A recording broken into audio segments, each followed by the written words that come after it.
Welcome, ladies and gentlemen, to the first ever podcast of Tempered Leadership. I'm your host, Eric Rieger, and I'm joined today by the one, the only, the famous Doug Diamond. Doug, how are you? Eric, I am good. I don't know about famous, but I appreciate those kind words. You're famous in my head, so that's really, we're going to be talking a lot about what's in my head. So, That's a more accurate assessment. Yes, I'm agreeing with that. all right. Well, before we get started, I want to kind of set the stage for the podcast, why I started it, and what it's all about. My journey in leadership has been quite an interesting one, I would think. I guess that's to be determined from the listeners, but it's one of those things where I want to give forward. And I think it's an important distinction because a lot of times people say they give back when they reach to a certain point, and that implies that they've taken something. And, I've been given a lot of gifts from, the various people in my life. You're one of them. And, there could be no other first person on this show because there wouldn't be a show without you. So we'll kind of dive into that a little bit later. But really, this is a show to give forward, to help people who are on their journey. And as the show evolves, which I'm hoping will be a long run, we'll be evolving together over it. And, depending on how this goes, and if you'll ever come back on the show, I have a feeling we'll have a lot to talk about as my leadership journey continues and what I learned from all the guests that are going to be on. So that's really the purpose of the show. And, talking about why you're guest number one, and there was no other choices possible for this. Let's talk a little bit about how we met and our history together. Okay. So it's been about 7 or 8 years now. And so we were introduced in a peer group that I was part of, that you had started coaching some of the other members of the peer group. And, for a while there, we worked together. You were helping with our one-page planning, going into the future and trying to, figure out where we were going in our journey in our company. You helped us with develop some core values, over time, a vision, a mission, a purpose. So what's your recollection of all that? It's a bit of a blur, but look, the thing that I've been fascinated with in watching your growth and development and journey is your continued willingness to be a student. So yeah, when we first got together, you were somewhat green in leadership, and your company was evolving. Like you've over the 7 or 8 years we've been working together, you've had a lot of twists and turns on the journey. So at the very early stages, you were pretty green. There was a lot about business planning and running a business that was new to you. And so you were an eager student. You picked up willingly some of the things that we were talking about, and you tried as best you could to put them into practice. But it was a bumpy journey. So I think that's going to be part of this conversation. I think saying that I was green is being very, very politically correct. I had no clue what I was doing. And some days I still feel that way, but one of the things that you've been really good about encouraging me is reading. And a lot of the what I would consider milestones in the company have happened because of books that you've recommended. One of the biggest milestones has been when you asked me to take a look at The Great Game of Business, which started our company on a journey to open book management. And you and I just finished together what was my 5th conference for open book management, greatgame.com. You can check it out. A lot of great stuff there.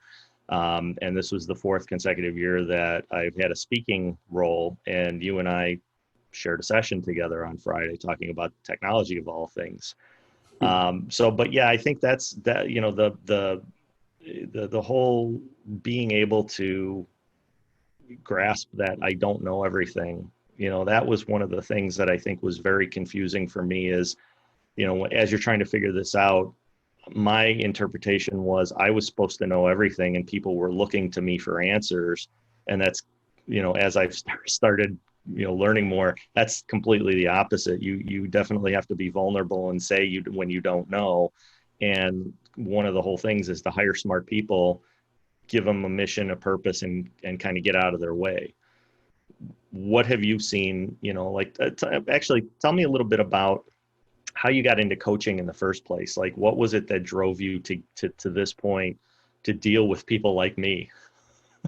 Oh, yeah. I never anticipated dealing with anyone like you, Eric, but Fair enough. Fair I enough. will say the journey for me started when I was somewhat in the role that you were in when I first met you. I was a second generation CEO of a software company, and I was about where you were in age. I actually became CEO of that organization in my early 30s, and I was ill prepared for it. We had a great group of people and just a tremendous, crazy good culture. And we had a lot of fun. And we also really grew together and learned together. I actually began implementing Great Game of Business in that company, but we didn't take it as far as I would have liked because we ended up selling the business around the year 2000. So, because I was second generation, my parents were involved in the business, and it became very clear that it was wise for them to cash out. And as my father liked to say, he was going to take his chips off the table. So I started working with the new owner for a period of time, and that never ends well. And in my case, it similarly didn't end well. We just didn't see eye to eye. And he had what he called a kill the king philosophy. So he had to get rid of the leadership of the company as he could after he purchased it, so he could be the new leader. So I found myself one day in the year 2000, home from work at an incredibly early hour. In fact, it was still daylight out, and my wife asked me what I was doing home so early. And I said, well, things have changed a little bit, and I have an opportunity to decide what I want to do for the rest of my life. So she laughed at me. And, I actually didn't know what I wanted to do. It was an abrupt ending to my tenure at our business, and I had to think for a bit about what I wanted to do. And I interviewed a few places, and I would go into these interviews, like I'd ask questions about the financials and the growth of the company, and people looked at me like I had six heads. Like I became very clear after about 3 interviews that I was unemployable, and I needed to figure out something else to do. And in the meantime, friends and acquaintances and family members I was having lunches and dinners and whatever, and we were just talking about their businesses and their situations, and I really loved it, loved the conversations. And then one day, a guy that I was talking to offered to pay me, and I was like, huh, that's interesting. So, my career as a coach was born out of somewhat necessity because I couldn't get a job anywhere else, and because I loved it, and I've loved it ever since. And I've grown. I've been part of a number of different coaching organizations and have grown sort of into it, and I'm still growing, right? There's so much still that I want to learn and do, but I know the frustrations of being a CEO and feeling like I don't know what I'm doing, like you mentioned it earlier. And it is so common for CEOs, and I felt it myself. I've had the opportunity over the last 20 years to learn and study and to get clear on the things that I didn't know when I was CEO, so that I could help other CEOs kind of on their journey. And the coaching role for me, I've always felt akin to my mom. She was a teacher, and my dad was an entrepreneur. So I feel like I've blended the best of the two of them into my current role. So that's my shortish answer to your question. Well, I think it's great for all the people that you work with that you wound up on this path, because I know personally you've definitely helped a lot of people navigate this path. The ones that are open-minded to it. And it's funny, you said you feel unemployable. I always use the term for myself, incorrigible. Unemployable, same thing. I can't Yeah. imagine working for someone else because of how I've evolved from a standpoint of having a vision, having personal core values, and now organizational core values. And I find that I'm less willing to accept anything other than those things. And it's really hard to find somebody in a leadership role that aligns directly with those things, and having to tweak or alter, what your personal vision is for the organization. But I think that's part of what you've really helped with, and why coaching, in my opinion, it's non-negotiable in the leadership journey.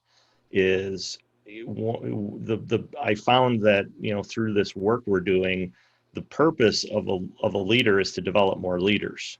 Like your number one job is to build leadership in your organization, those around you. And there's either this, we're all working together on the same team, or there's a boss. Yep. A boss tells people what to do, and those are usually the really poor cultures where people are sad to go to work. They look at it as they have a job. They're not connected to any bigger purpose, bigger mission. And that's why I think there's so much burnout in the world, not necessarily just America, but in the world, where there's not a lot of people who are truly leading in whatever role they're in, and they're not building other leaders. And is that kind of your experience as well from working with a lot of different organizations? Completely. That all of the surveys about engagement and employee sort of connectivity is that about 2/3 of people working in our companies in the US are not engaged. I mean, they have a job, they're collecting a paycheck, they're doing what they're told, but their brains or their hearts or both aren't really in it. And it's such a shame. And I think as leaders, whether you're the CEO or just part of the leadership team, it is critical for all of us to learn how to get the hearts and the minds of the people that are working with us engaged, so that we build a team that's remarkable. And it's not an easy thing to do. I mean, the role of leader is very complex, as I suspect in the weeks and months and years to follow on this podcast, you're going to get into a lot of the nuances of it. There's so much to it. But I think at its core, one of the most important aspects of leadership is getting the right people on the team and getting them playing together, and getting them sort of so that they gel, and they're having fun together, and they know what each individual roles are, and they appreciate each other's roles, and that they're working together for a common, clearly defined reason. I think that's really important, because that's kind of a Jim Collins thing. Get the right people on the bus, and then figure out how to get them in the right seats. There's like two stages to that. First, we got to make sure the right people are on, get the other people off the bus. And then once you've got them on, then figure out where their gifts and their talents are best utilized. And one of the things we've started, we're certainly not at what I would call like an all-star level yet from our hiring perspective, but we've really started focusing more on personal attributes, mindset, over talent, because there's a lot of talent, especially in the IT industry. There's a lot of talented people out there, but if you've asked anybody who's ever worked with IT people, they're very opinionated. They have the perception, the stereotype is they're very opinionated. They don't work well together. They're very territorial. So it's even more vital in an industry where that's the stereotype, to find people who are looking to be part of a bigger purpose. And I think, again, we could dive down rabbit holes of books, going back to Ari at Zingerman's and talking about the power of beliefs. The millennials get a really bad rap of being entitled and things like that, but they were the first generation born where they have all this information available to them, and they're looking for purpose. They're looking to be connected to a higher, they want to know what the company stands for. And I think that's a lot of where failed leadership is in the corporate world. Is a lot of companies don't really stand for anything other than profit. And when profit is your number one motivator, I think that's where things go south pretty quickly, because profit should be the result. It's the vote that the companies give you, your clients give you, of doing a good job and helping them connect to their purpose and connect to the value that they deliver to their clients. They vote with their dollars. And Tim Montague, who's our COO, he has a saying. He goes, "In the absence of value, price is always an issue." Yep. So that's where all this stuff starts to break down. And going back to the leadership is if you're absent of vision, if you're absent of purpose, that's where things really start to degrade pretty quickly. And I've lived that. You've seen various iterations of our company where we were super focused on numbers and metrics, and the numbers tell the story, but we didn't care about the story, or at least we didn't really have a clue that the story was really what we're supposed to be looking at versus being obsessed with numbers. And numbers can be easily manipulated without a purpose. Yeah, for You've sure. probably seen a lot of that too. Well, sure. I mean, profitability is, one of the sort of most manipulated, I'll call it just a metric of business, right? You can make it look as good or as bad as you want, depending on how you do your accounting. Like, I want to kind of tie this back to the great game of business, and I want to be clear about something. I became a coach for the great game of business actually after you implemented. So I suggested that you read the book because I had really had some good success with it in my own company. You read the book, actually got your own coach, Kevin Walter, who I think did an awesome job working with Kevin you is awesome. Yeah. while I was in the sort of journey of becoming a coach. But one of the things that I've really learned to appreciate about their philosophy is the expression, it's money, it's people, it's both. And that to me embodies what I think a great leader needs to really be thinking about is it's not all about profits. In fact, my own personal philosophy is that it's not even about sharing the entire financial spectrum of your company. Like, you don't have to actually share every single line item of your financial statements in order to play the game. You decide what your scorecards are. And if you want to be a little bit more limited, be limited, but teach your people what's important about the numbers that you want to share. Give them the education and the literacy to understand those numbers as well as you do, and then get out of their way and let them do their thing. Like, give them choice, give them the opportunity to set goals, give them the opportunity to go for something, and use numbers as your report card. But understand that at the end of the day, it's really all about people. It's about getting them engaged around the numbers and getting them plugged in a way that excites them and gets them feeling really good about what they're doing. They feel like they have purpose. That gets people around the disengagement problem.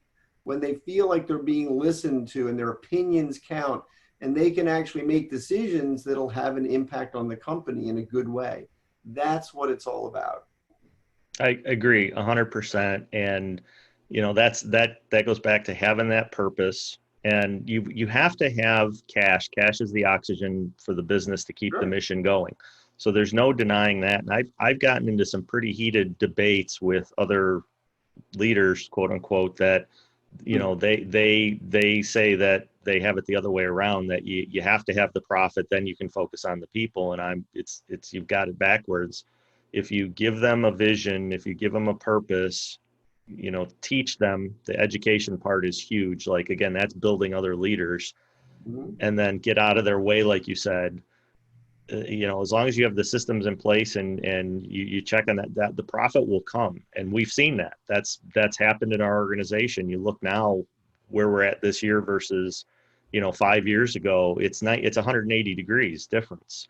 And back then we were so focused on the numbers and growing the business. And I remember a conversation we had, and it's like, well, what are you trying to do? Why are you growing the business? And that's where our friends at Small Giants come in.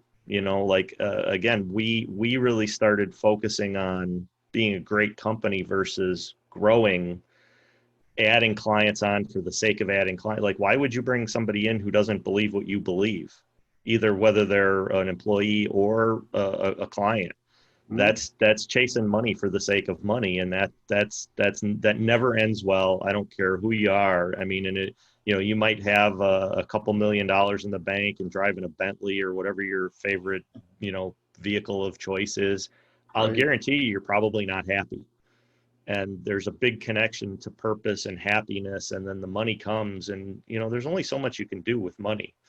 I know it buys you your freedom and things like that, but if you start to make that the primary focus, I think that's where leaders get into a lot of trouble, and it's a very slippery slope.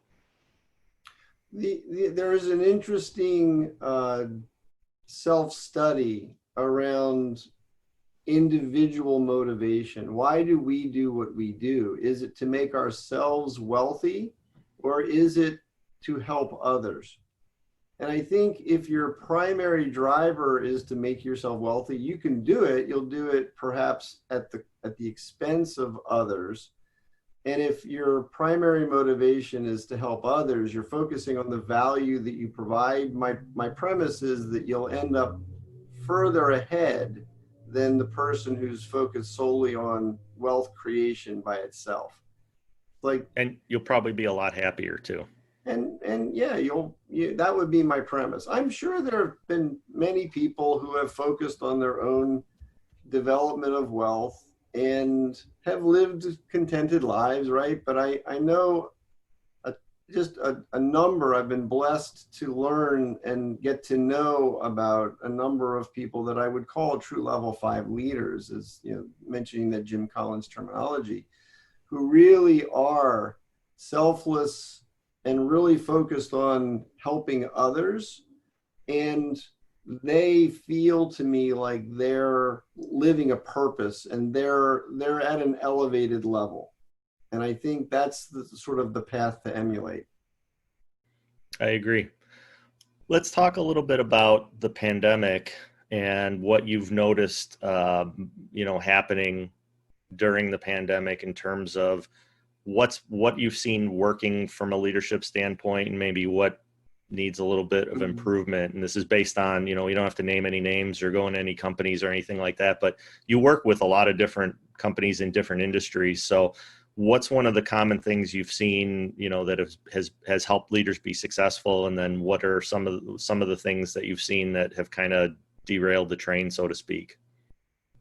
Well, you have to understand, in this pandemic, there's been so many different impacts on the companies that I work with. I've had a few companies that were just wiped from the face of the earth by the pandemic. They didn't have a chance, and there was no pivot. They just ceased to exist. Their revenue went from wherever it was to zero, and that was it. And on the other extreme, I'm working with some people whose business models are actually being helped by the pandemic. So they're in growth mode, crazy busy, not sure how they're going to kind of keep the train on the tracks, because their world changed very rapidly as well. And you have everything in between. So I think that some of the principles that have worked well are communication with your people, being open and honest about where things are, asking for their help in, what they see, what they're thinking, ideas they have, and engage in a lot of interesting experimentation if your company is one of those who needs to do some pivoting, right? You've got to pivot often when times, just like the pandemic, things get very challenging. You got to pivot.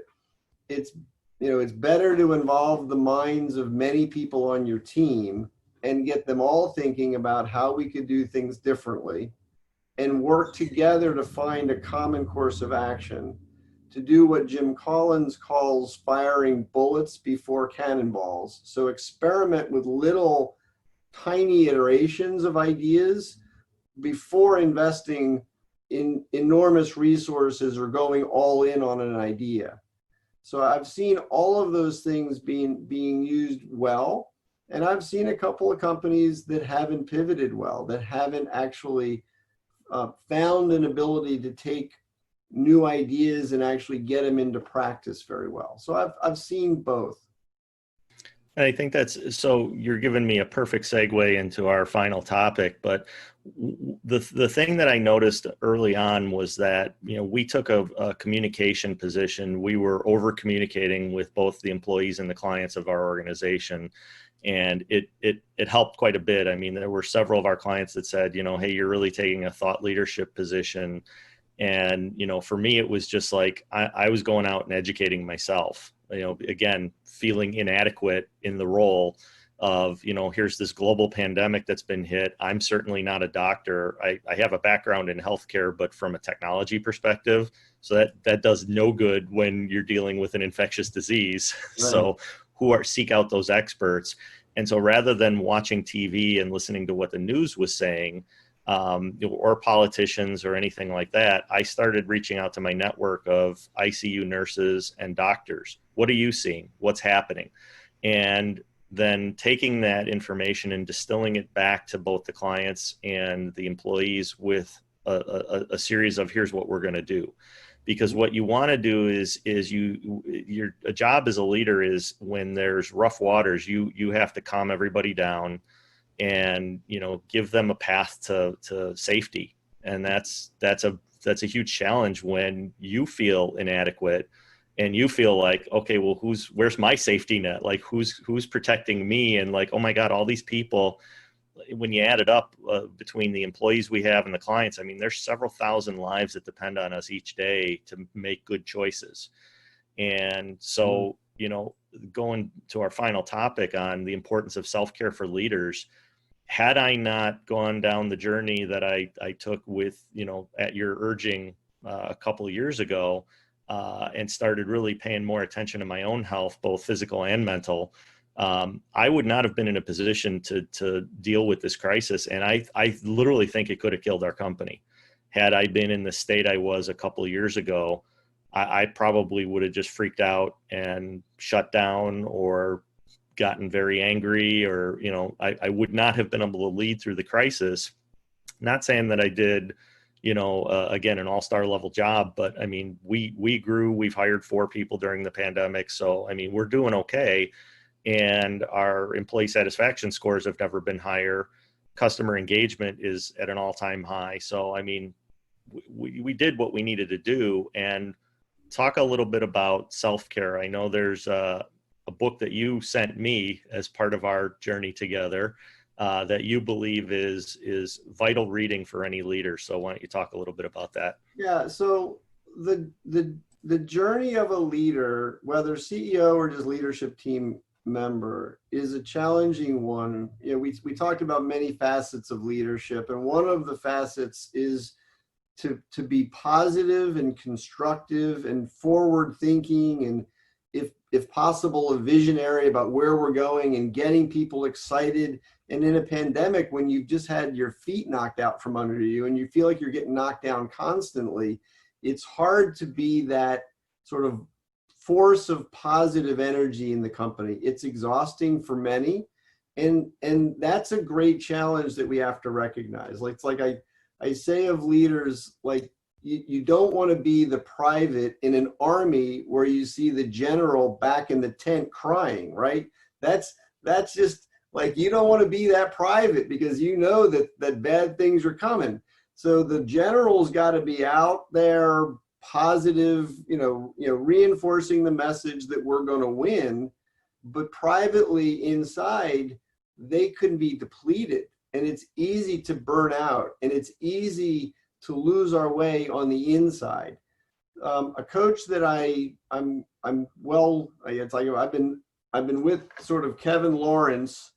He and I were in the same coaching class many years ago, and I kind of followed him. He's an awesome coach. He's written a book called Your Oxygen Mask First, and I send this to all CEOs who I'm worried about that they're not taking good care of themselves. Because if you don't, the premise of the title of the book, if you don't get that oxygen mask on yourself, if the plane is in trouble, you won't be able to take care of any of the people around you. So you've got to make sure that you take care of yourself. Kevin suggests 17 different sort of ways or lenses to think about self-care. And they're not necessarily all applicable, but I think many of them are applicable to every leader. And I recommend that book highly for those who are struggling inside while trying to put a brave face on outside. And depression is real, and it is one of the least talked about subjects. Like, it's not in our society safe to talk about depression. And we need to recognize it in others around us, and we need to recognize it in ourselves so that we can get the care that we need. Well, and I think that's another show that you and I are going to do is on mental health, The show on because depression, that sounds yeah, like an uplifting topic. it's a topic. It's near and dear to my heart because I struggled with depression most of my adult life, and part of what you saw, you were one of the very few people who stuck with me through some of the really deep dark times, and I really do want to do a whole segment on mental health and how you helped me with that journey, because part of the way I used to deal with it was with humor, deflect, and the some of the happiest people on the outside. Robin Williams is a perfect example. They're struggling so much on the inside, and that was not to the extent that he had it, but I mean, there wasn't too many days I didn't wake up and didn't want to get out of bed. And so, a lot of people, when you're in other groups, they'll suck it up, and it's the typical, everybody's got something, and that's not a good way to deal with mental health issues. And again, when you're talking about leadership, there's I would guess there's all kinds of studies out there about how many leaders struggle with mental health issues and aren't really coming to terms with them. And part of our journey together is you stuck with me on that. You didn't see it at first, because some of the stuff we did together, you saw me do public speaking, and you're like, I can't understand why you're this way here, and you're telling me you're having all these problems in the business, until you actually saw it for yourself. And then it was like, holy cow, is that how you are most of the time? And it's like, yeah, it's I can't believe anybody even shows up to work for you, because it was an ugly thing. But actually coming to terms with that, and prioritizing myself. And I grew up in a family and in an era where you did think you put yourself last. My father was a perfect example of that. Is he never took care of himself. He put everybody first, and it wound up costing him big time in the end. He died of cancer because he just never prioritized his health, didn't like going to doctors. And it was a big wake-up call for me to, you really have to be selfish sometimes and put yourself first, put your mental health first, take a break. Not, there's all these motivational posters, like you got to get out there because your competition doesn't sleep. It's like, well, I got news for you. Sleep is really, really important in terms of your physical and mental health. And I learned that the hard way too. So all the things that you're saying, really, if you truly want to be the best for other people, and you want to have a servant leader's mentality, you do have to be selfish and take care of yourself physically and mentally. And sometimes that means getting the help of others who are trained in this, because mental health is a real serious issue. And I think especially nowadays with the environments we're dealing with, there's a lot of people, and this pandemic has probably created even more problems for quite a number of people. Mm-hmm.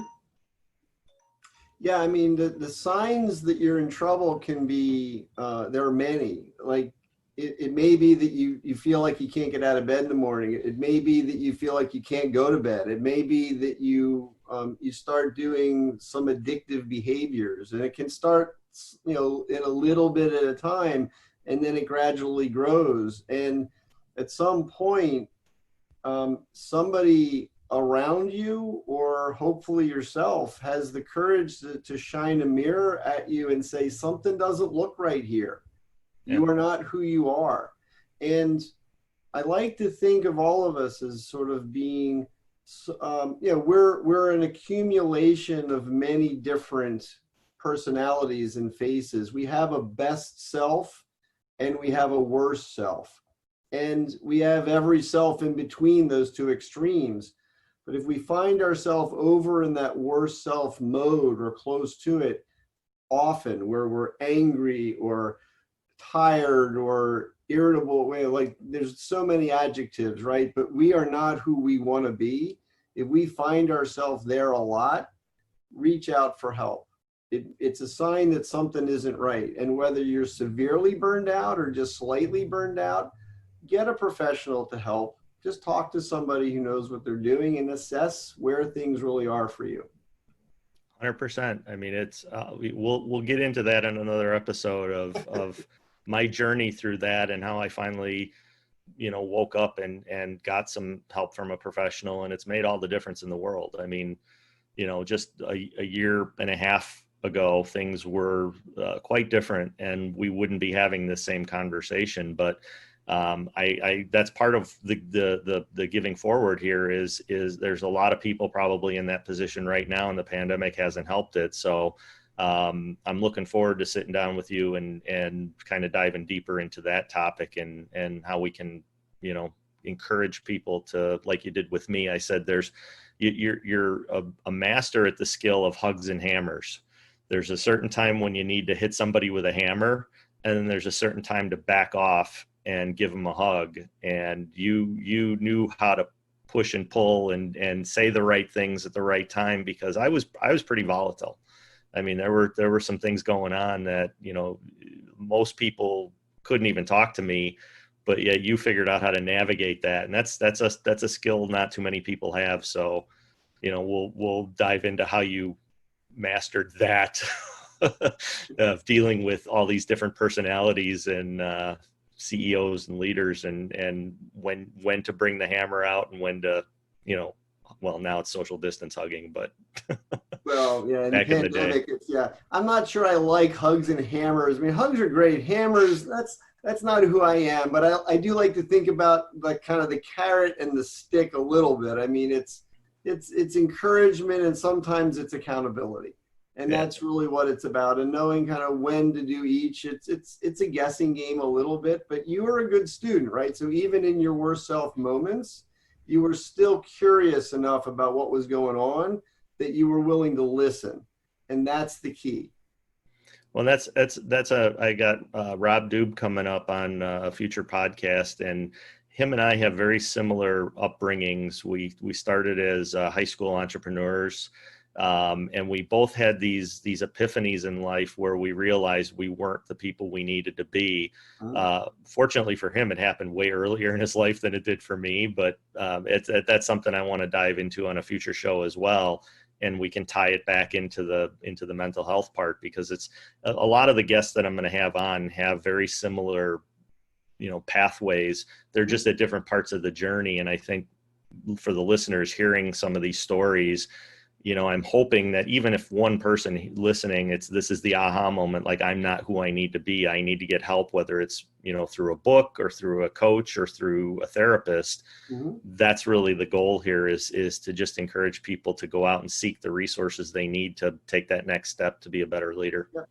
Yeah, leaders won't really progress at some point if they don't seek outside help. I mean, everybody does better when they have somebody working with them in a coaching capacity, and the coaching capacity can be multifaceted, right? So there's lots of different ways that we can grow. When you get to the point where you feel like you don't need to grow anymore, that's a warning sign. We all need to grow. We all need to keep learning and keep getting better. And it's a fascinating subject, right? You'll never master leadership. You're always just sort of evolving on a journey and keep getting better and better. There's no such thing as mastering it. It's too complex dealing with people. It's fascinating and ever changing and evolving. So we'll never master it. I'll end on this point. The funniest thing is when I used to, as we were growing, and I would freak out and I would call you and I'd be like, Doug, I don't think, we had 5 people in the company, then we had 10 people in the company. It's like, Doug, I don't think I can lead a company of 20 people. And you're smiling now, and that's exactly what you do. You'd laugh. And I'm like, why are you laughing? I'm having a crisis of confidence here. And he's like, and you were like, the day you come to me and say, I got it all figured out, that's when I'll start worrying about you. If you keep having this productive paranoia, you always seem to figure out through your resources, your groups, coaching, like you figure out what you need to evolve to that next level. And I think that's an important part of leadership. But the laughing, that was a little bit much, I think, but I'm still here, so it's all good. Doug, I want to thank you so much for being the first guest. Time obviously flies by when you and I talk, and I hope you'll be back in the very near future. I think the next topic we should dive into is the mental health and the journey that I've been on and how you were encouraging and what that all looks like and the different forms it could take.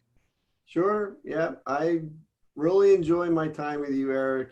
It's been a fascinating journey. I mean, I've always felt from many of the CEOs that I work with and leaders that I work with, I learn as much from them as they do from me. It's a great collaboration. I've learned quite a bit in my journey with you. And yes, future podcasts, absolutely. I'm curious to see how some of the other guests fare. So let's let them have some experience with you. But I'm always happy to come back and talk with you. It's quite an honor.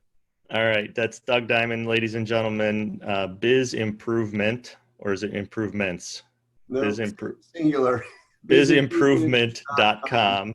If they want to get a hold of you, what's your email? It's ddiamond@bizimprovement.com. And you want to give out a phone number, or are you too scared to do that on If this? someone wants to call me or text me, it's 215-830-1222. Thanks again, Doug. And thanks everybody for listening. We'll be back again next week with another intriguing guest. And we hope you have enjoyed this show, and good luck on your journey to becoming a better leader. Take care.